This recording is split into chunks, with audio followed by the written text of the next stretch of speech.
Hey everyone, welcome back, Focus Learners, to another explainer. Today, we are diving straight into one of the most incredible stories of patience and hope ever told. We're looking at the journey of Prophet Yunus, and along the way, we're going to pick up some seriously profound Arabic vocabulary. By the end of this, you'll know, word for word, the exact phrase that miraculously saved a man from absolute total darkness. But before we get into the words, I really want you to picture the scene. Try to imagine the sheer, terrifying claustrophobia of this moment. We aren't just talking about being in a dark room. We're talking about three crushing, oppressive layers of darkness. You've got the pitch black of the dead of night, the heavy darkness of the deep ocean, and then the suffocating darkness inside the belly of a massive fish. You are totally trapped. You're completely alone. Like, what do you even say in a situation like that? Section 1, Trapped in the Whale. Okay, let's break down this amazing narrative of Prophet Yunus, who you might also know as Jonah or Tunun, meaning the man of the whale. How on earth did he end up in this impossible spot? Well, it starts in the ancient city of Nineveh, or Ninawa.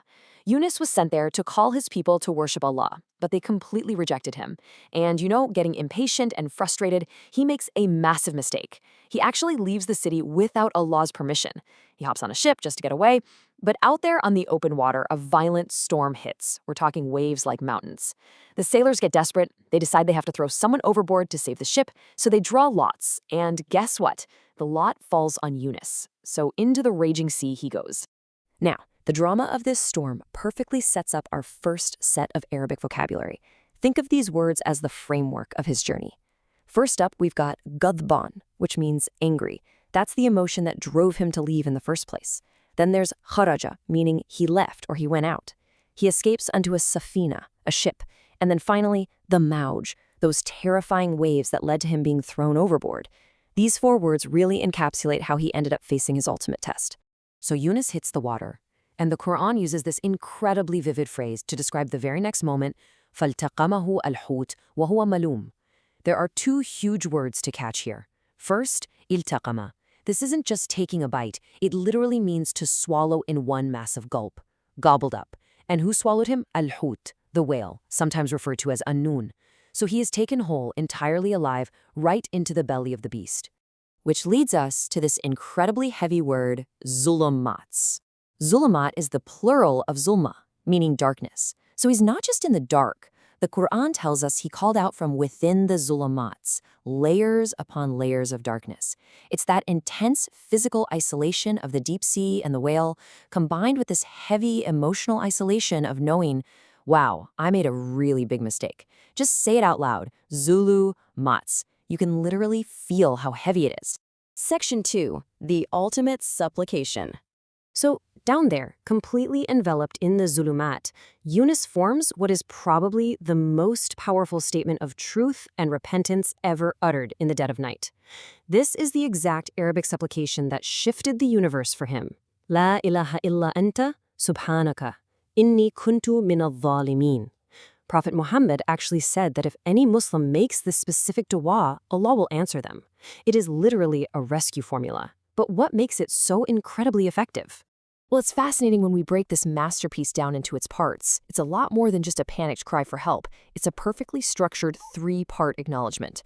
Part 1, La ilaha illa anta. There is no God except you.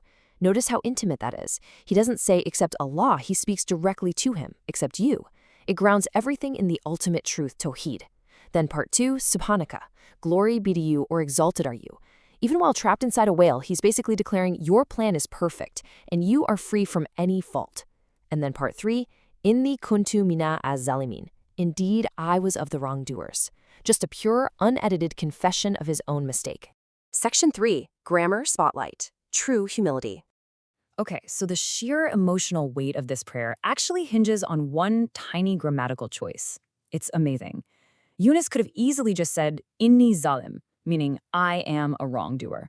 But he doesn't do that. He says, Inni kuntu mina zalimin.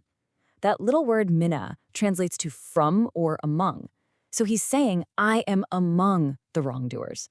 Do you see the profound humility in that? He isn't painting himself as some unique, tragic victim. He's simply admitting that his mistake puts him right there in the vast group of flawed human beings who mess up. It is a stunning level of self-awareness. Section 4, Rescue in rapid review. So what happened next?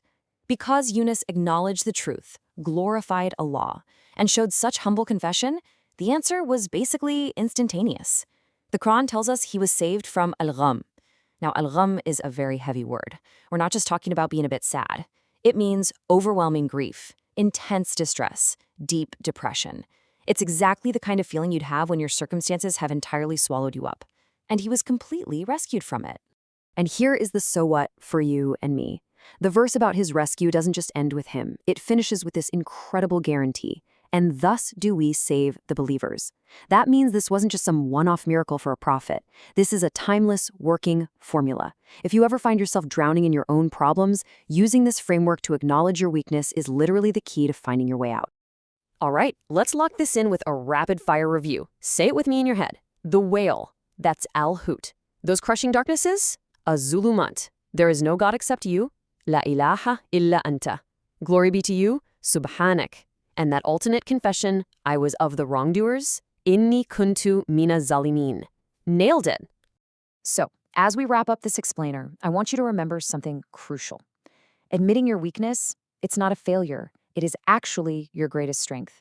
My challenge to you this week is to memorize the meaning of this dua. Let it be your anchor the very next time you feel swallowed by your own zulumat. Thanks so much for hanging out and learning with me today, and I'll catch you in the next one.